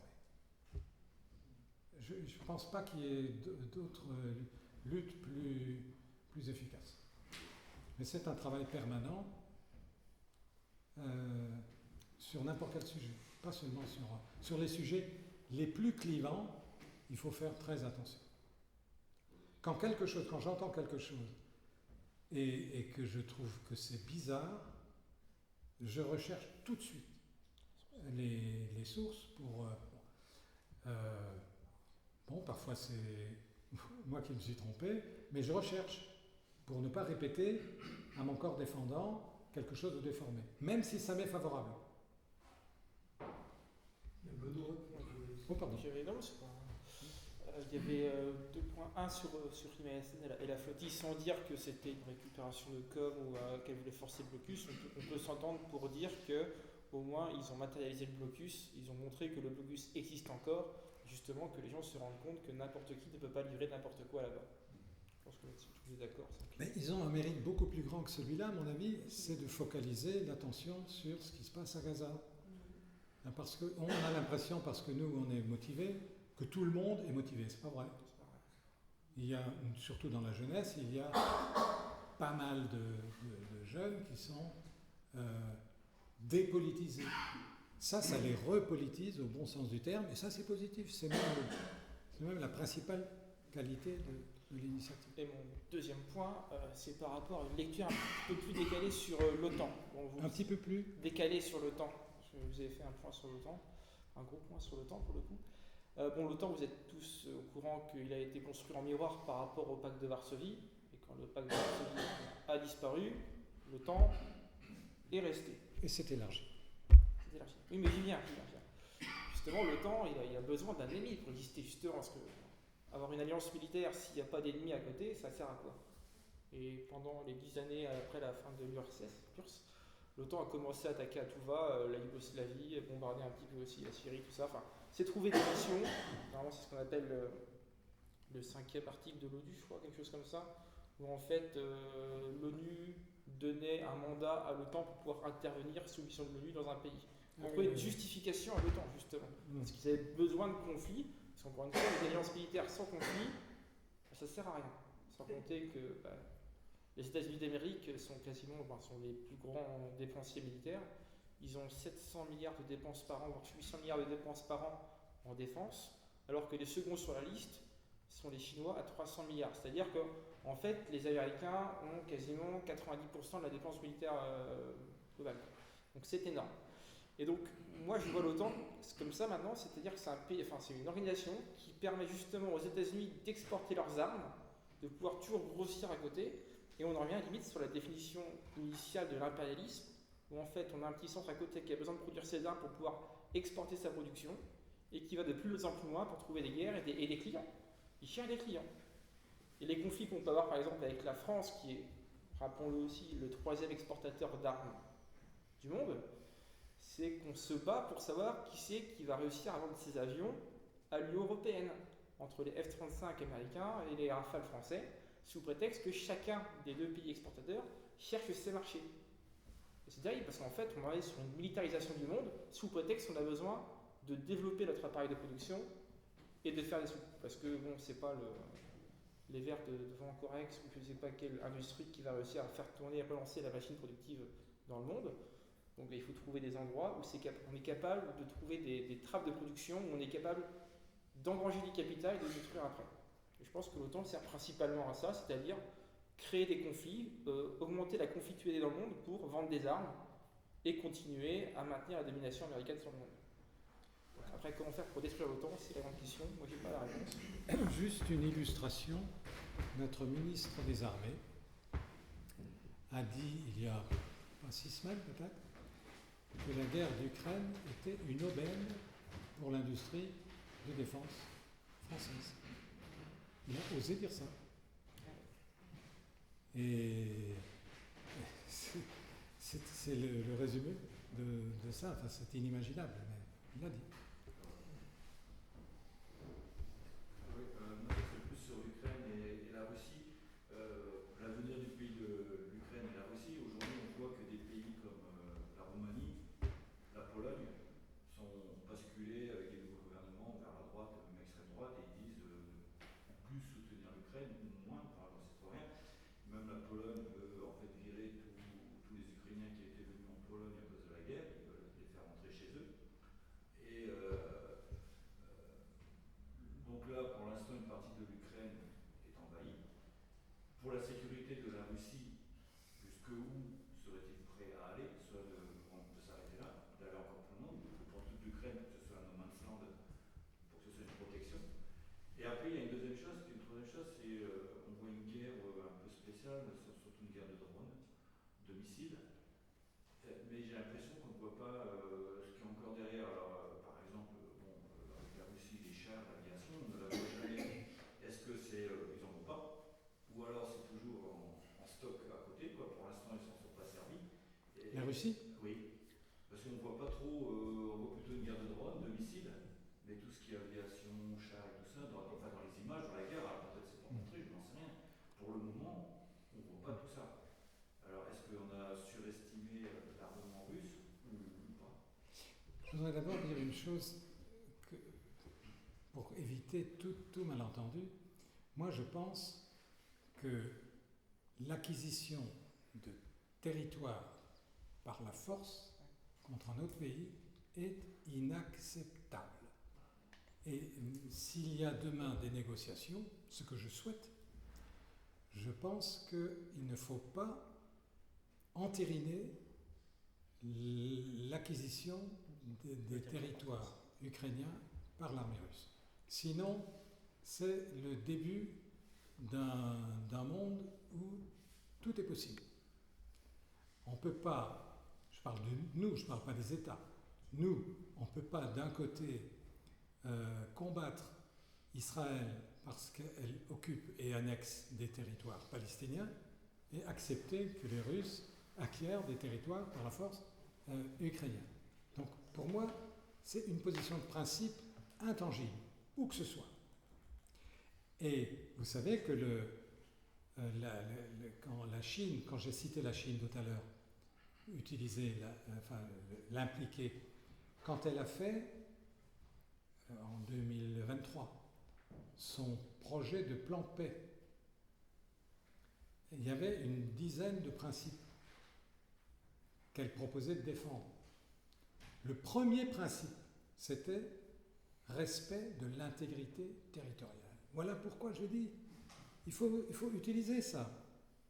Puisqu'à la fois, elle est proche de la Russie, manifestement la Russie a besoin de la Chine, pas pour la guerre, mais pour l'économie. Et la Chine est absolument opposée au principe même de l'acquisition de territoires par la force et le non-respect de la souveraineté. Donc ça, pour moi, c'était important de le dire. Sinon, si on a des principes à géométrie variable, on fait comme les autres. Il ne faut pas. Maintenant, sur les armements russes, sincèrement, j'y connais rien. On spécule. Au début, il disait que l'armée russe est complètement vieillotte. Bon, malheureusement, elle fait beaucoup de mal. Et il disait aussi qu'il n'avait plus que quelques réserves, qu'il fallait continuer la guerre et que ce serait fini, manifestement. Ce n'est pas le cas. Il y a une économie de guerre, une vraie économie de guerre en Russie, c'est-à-dire qu'on consacre énormément de moyens, de façon totalement démesurée, à la guerre, au détriment des services publics, etc. etc. Donc, je ne suis pas pour qu'on sous-estime l'armée russe, mais je n'ai aucune connaissance précise de la réalité. Je vois qu'elle qu'elle engage énormément d'armes et de soldats dans cette guerre, alors que toutes les armes qui viennent de l'Occident, c'est énorme, les livraisons d'armes à l'Ukraine. Ben, la Russie, qui a un PIB, un produit intérieur brut extrêmement faible, en livre autant que l'Occident, tout entier. Donc, je pense qu'ils ont malheureusement beaucoup de réserves. Il ne faut pas compter sur l'épuisement militaire de la Russie pour obtenir la fin des combats. Il faut obtenir la fin des combats maintenant. Et ensuite, régler dans la négociation ce qui est en train d'essayer de part et d'autre d'être réglé par la guerre. Mais dans ce débat qui aura lieu, quand il y aura, j'espère, une négociation, personnellement, je ne cautionnerai jamais l'acquisition de territoire par la force contre un pays souverain. Oui. Ouais. Juste une observation sur l'OTAN.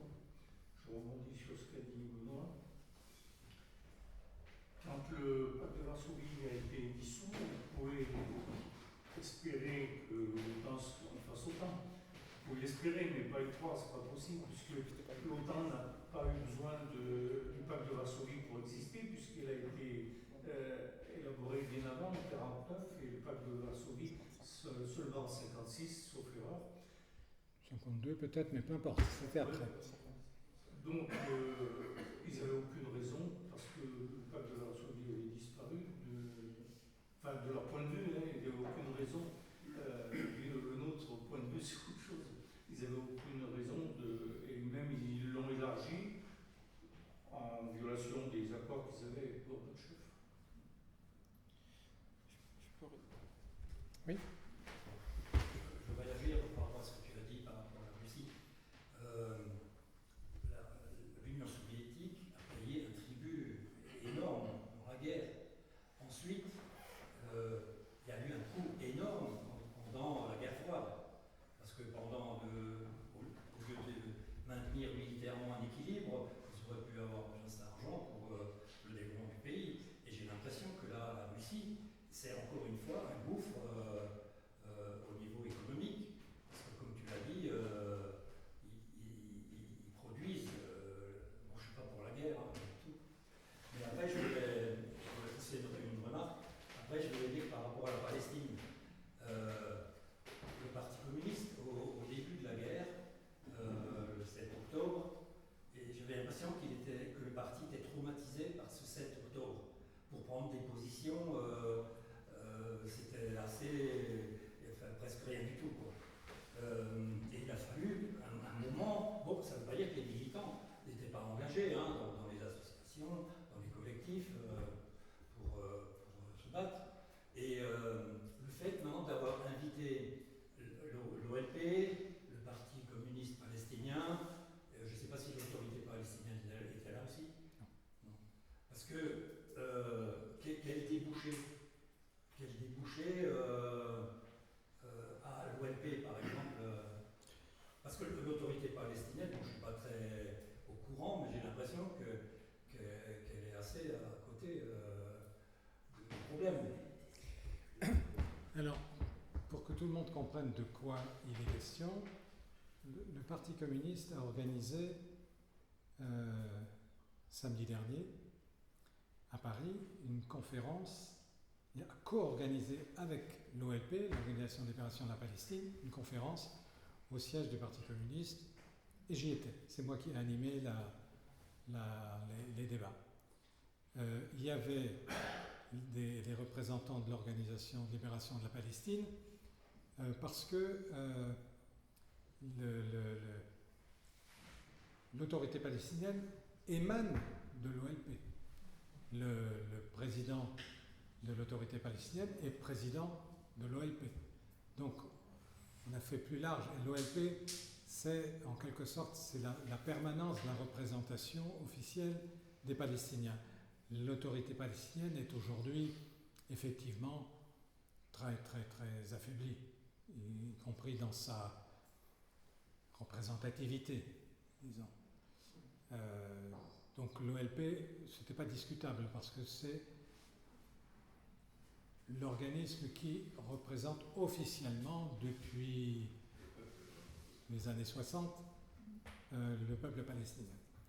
Mais il y avait ceux-là, effectivement, ils étaient 5 ou 6, et il y avait nombre de représentants d'organisations françaises et européennes. Par exemple, il y avait Médecins du Monde, Reporters sans frontières, Ligue des droits de l'homme, Fédération internationale des droits de l'homme, le directeur de l'IREMO, de l'Institut de recherche et d'études Méditerranée-Moyen-Orient. Il y avait Hubert Védrine, ancien ministre.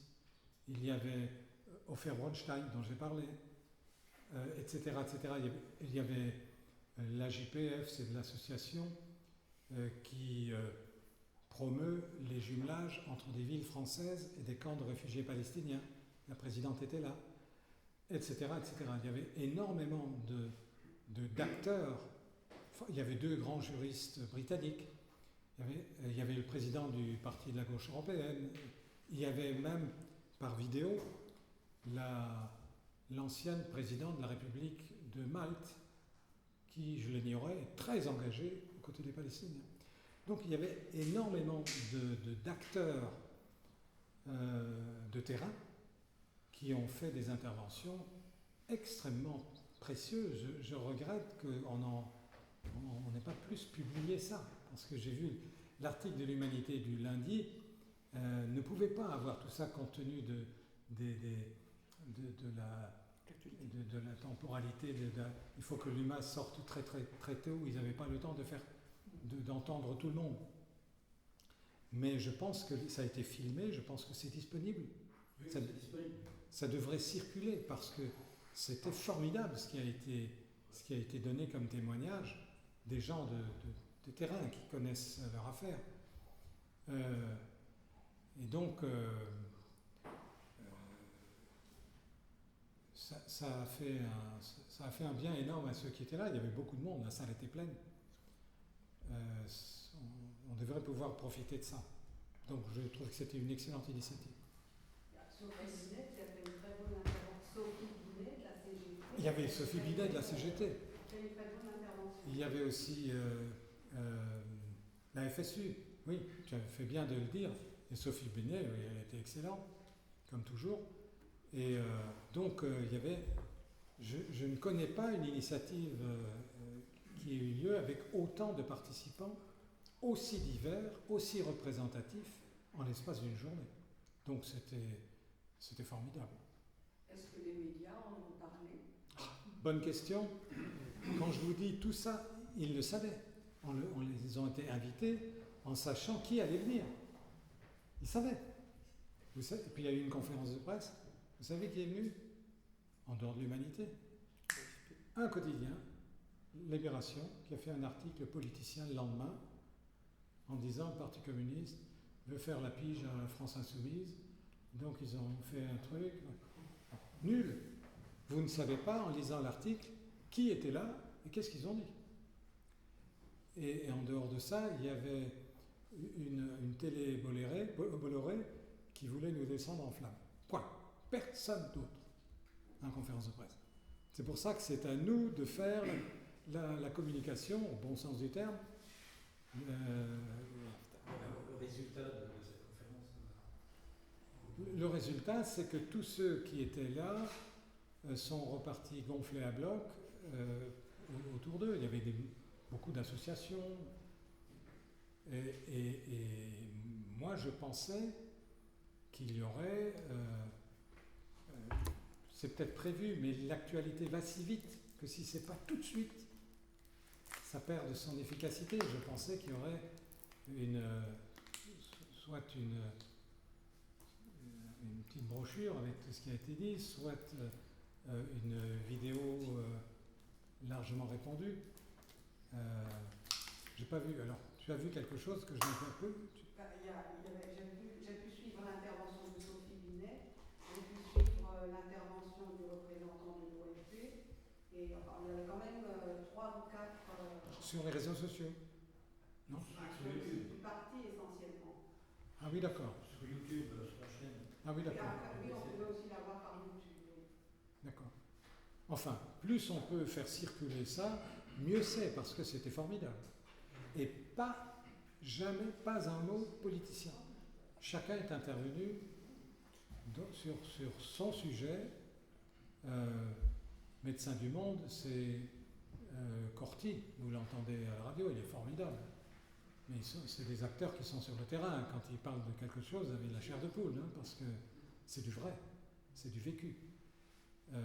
Donc, très bonne initiative, mais à populariser. Alors, c'est tant mieux, hein, à condition d'aller déjà sur le site du parti. Mais je pense qu'il faut aller au-delà. Il faut que ça soit popularisé le plus loin possible. Convaincre par la preuve. Voilà. Oui. Oui. J'aimerais revenir sur l'intégrité territoriale de l'Ukraine. Dans le cas où la paix arrive, et elle arrivera forcément un jour, si la Russie se retirait des oblasts de Lugansk, de Donetsk, etc., la question qui se poserait quand même, et je pense que c'est quand même un élément important, c'est les populations de la Crimée, de Lugansk, de Donetsk. Comment ces populations réagissent? C'est-à-dire qu'ils sont en guerre, non pas depuis 2022, mais depuis 2014. Il y a eu des massacres de civils des deux côtés. Est-ce qu'on peut imaginer que cette population-là réintégrerait l'Ukraine d'une manière pacifique, en sachant qu'il y a 2 millions d'Ukrainiens qui ont choisi l'exil en Russie? Ces personnes-là reviendraient. Et comment à ce moment-là on pourrait envisager les choses? Voilà. C'est très intéressant ce que vous dites. Les négociations, c'est fait pour ça. Moi, je pense qu'il faut qu'il y ait au départ des positions de principe qui sont notées sur la base du droit international. Donc, pas de, c'est ce que j'ai dit, pas d'acquisition par la force. Ensuite, il peut y avoir des compromis acceptables, comme par exemple le fait de consulter les populations des 4 oblasts concernés, mais toute la population. Il faut que ce soit ceux qui sont réellement originaires de là puissent s'exprimer, et ça c'est un élément qui pourrait entrer en ligne de compte, qui n'est pas contraire au droit international. Le droit des peuples à disposer d'eux-mêmes est un principe essentiel, comme le droit d'une nation à sa souveraineté territoriale l'est. Donc, à partir du moment où les principes sont établis, la négociation sert à ça. Par exemple, autre élément très important de cette négociation, c'est la neutralité de la future Ukraine. Moi, je pense qu'il faudrait que, en aucun cas, l'Ukraine rentre dans l'OTAN ou que l'OTAN soit dans l'Ukraine, ce qui n'est pas la même chose. Parce que ça, c'est ce que je disais, l'aspiration de la grande majorité des Russes à la sécurité, elle doit être respectée autant que l'aspiration des Ukrainiens à l'indépendance et à la sécurité. Je voudrais juste encore dire un mot. En 2008, Bush, fils du président américain, à Bucarest, à la réunion de l'OTAN, dit 7 fois on va intégrer l'Ukraine à l'OTAN. L'ambassadeur américain à Moscou, qui n'est pas n'importe qui, puisqu'aujourd'hui il est devenu directeur de la CIA, c'est pas du menu frottin. L'ambassadeur américain à Moscou dit, en entendant ça, il fait un télégramme à sa ministre des Affaires étrangères, Madame Condoleezza Rice à l'époque, il lui dit « Attention, ne faites pas ça ». Il dit « Je suis à Moscou depuis 2 ans et demi, à l'époque, je connais tout le gratin, je connais tous ceux qui sont proches de Poutine, et je connais tous ceux qui sont contre Poutine. Tous me disent, si l'Ukraine entre dans l'OTAN, c'est une provocation. » Donc, ça c'est un élément pour la négociation. Quand l'ancien ambassadeur américain à Moscou, qui est maintenant directeur de la CIA, dit « Mon expérience, c'est surtout faites pas ça parce que vous allez faire la guerre. » C'est si vrai qu'à cette réunion de l'OTAN, donc en 2008, la France de Sarkozy, pas vraiment progressiste, et l'Allemagne de Merkel, pas vraiment de gauche, disent tous les deux à Bush, première fois de l'histoire de l'OTAN, que la France et l'Allemagne disent au patron du réel de l'OTAN, nous sommes contre. Et les décisions pour l'adhésion à l'OTAN doivent être prises à l'unanimité. Ils disent on est contre. Bush devient fou. Et ils maintiennent. Malheureusement, ils acceptent, par esprit de compromis ou parce qu'ils ont eu peur des représailles, ils acceptent que dans la conclusion de la déclaration finale de la réunion soit marqué l'Ukraine sera membre de l'OTAN. En contrepartie du fait qu'ils ne l'ont pas intégré tout de suite. Et pour les Russes, qu'elle le soit maintenant ou qu'elle le sera plus tard, c'est la même chose, c'est inacceptable. Une petite question encore. Pardon ? J'ai encore une petite question. Oui, oui. Dans cette volonté, effectivement, du droit des peuples à disposer d'eux-mêmes, qu'ils puissent voter et donner leur avis sur ce qu'ils veulent, c'est vrai qu'on ne peut pas faire confiance à la Russie, hein. C'est une évidence. Mais est-ce qu'on peut faire confiance à l'Ukraine? Parce que c'est quand même un régime, le Kiev, qui a interdit 11 partis politiques en 2022, dont le Parti communiste, le Parti socialiste, l'Union de gauche. Tous ces partis-là ont été interdits d'Ukraine et sont aujourd'hui toujours interdits dans le pays.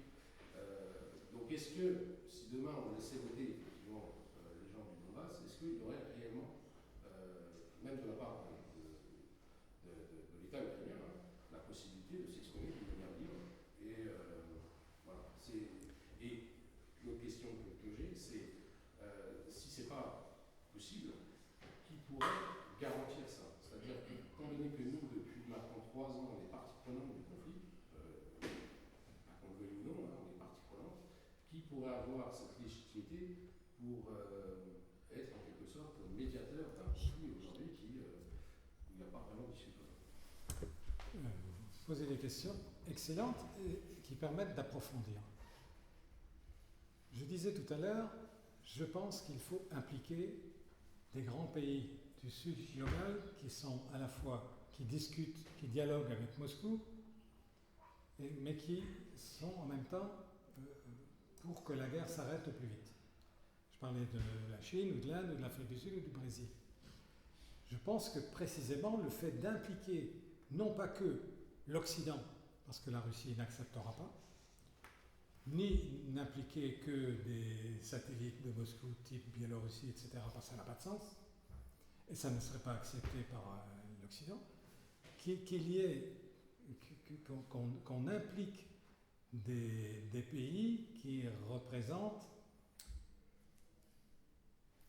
la sphère internationale actuelle, d'ailleurs à mon avis sous l'égide de l'ONU, mais avec des acteurs de poids des deux camps, malheureusement, il faut le dire, des deux camps, c'est un élément. Par exemple, il y a eu, en 2015, il y a eu les accords de Minsk. Les accords de Minsk, souvenez-vous, c'était sous l'égide de la France, de l'Allemagne, avec Russie, Ukraine. C'était juste France et Allemagne, c'est-à-dire Hollande et Merkel, qui s'étaient réunis pour trouver un compromis acceptable par les Russes et par les Ukrainiens pour tenter d'arrêter la guerre. Et ce compromis, c'était d'accorder au Donbass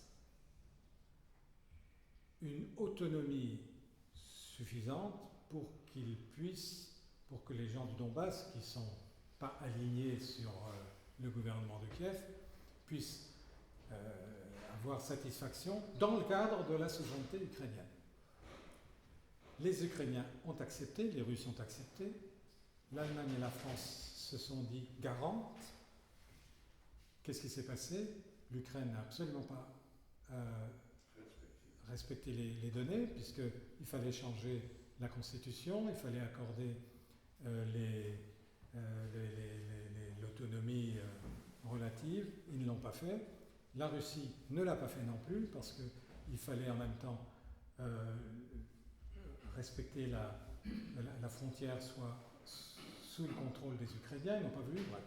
Et la France et l'Allemagne, non seulement n'ont rien fait, mais Mme Merkel, une fois retraitée, a déclaré qu'elle avait, avec Hollande, qui a confirmé, qu'ils avaient signé cet accord uniquement pour gagner du temps et permettre à l'Ukraine de se réarmer pour le jour où la guerre éclaterait avec la Russie.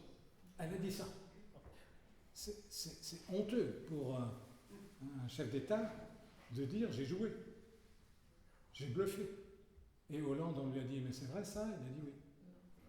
Ça pose Donc, la question de guerre. Donc ce n'est pas possible que des pays aussi peu fiables soient demain les garants de l'accord. C'est pour ça que je pense qu'il faut que ce soit nettement élargi avec des représentants des deux, j'aime vraiment pas ce mot, des deux camps. Et c'est possible, au niveau de l'ONU. Et que donc le compromis qui sortira de ces négociations soit solide et contrôlé. C'est une grande bataille diplomatique, mais c'est la condition d'une paix durable. Ça vaut pour la Palestine. Nous n'avons jamais, nous qui défendons la cause palestinienne, nous n'avons jamais demandé qu'on envoie des chars et des avions aux Palestiniens pour qu'ils fassent la paix aux Israéliens. On n'a jamais demandé ça. On a demandé des négociations sur la base du droit international. C'est un principe qui doit valoir